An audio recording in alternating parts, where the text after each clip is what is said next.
Hi, here's a quick step-by-step guide on building a cajon from a Meinl Kit, plus some useful tips.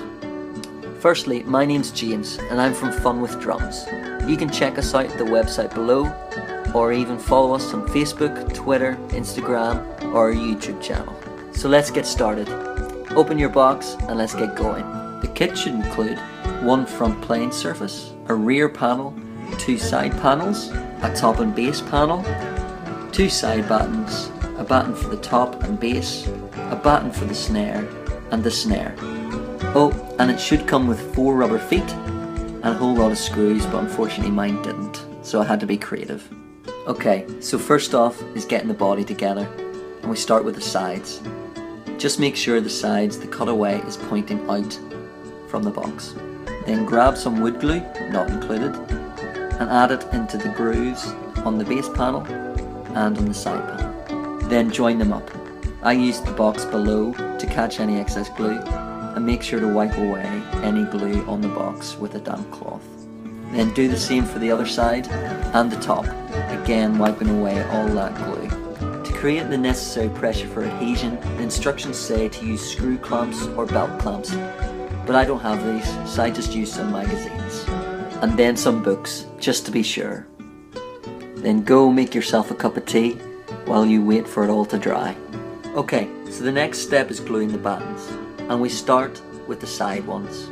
The side battens need to be flush with the cajon's front surface, so I turn the cajon round and use the box as a guide. When you've got the side battens on, glue the top and base battens and add them in the same way. The battens are what we're going to use to attach the front playing surface to the cajon. Again, you need to add pressure for the adhesive to work, but I have no belts or clamps, so I use books again. Then get that kettle on. Okay, so the glue should be all dry now, so turn the box round and it should look like this. Next up, we're securing the snare, and we start by gluing one of the sloped angles on the securing batten. Then add it behind the base batten like this. I did it the other way from the instructions because I found it quite fiddly to attach the snare to the loose batten. Then screw in your snare with the soldered side facing up. And it should look like this. We want the snare to touch the front playing surface. Then we're going to glue the rear panel to the cajon, so add wood glue to the panels like this. Then attach the rear panel, the one with the hole in it, to the cajon, again wiping away any glue with a damp cloth. And out come the magazines again, because again that's going to need some pressure. Then we're going to mark with a pencil the 15 holes for securing the front panel.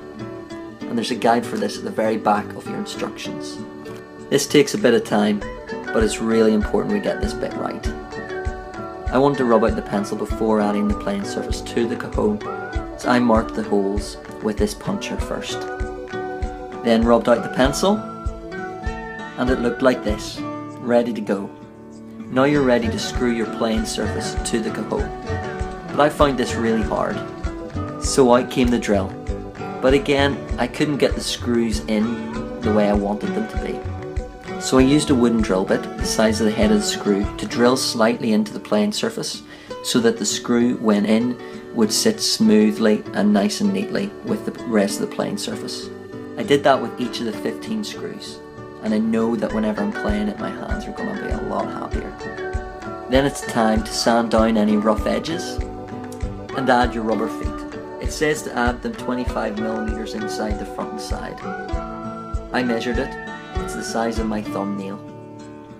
And there you have it, one cajon ready for action. Hope you found that useful. Check out our website below, or come find us on social media and say hi.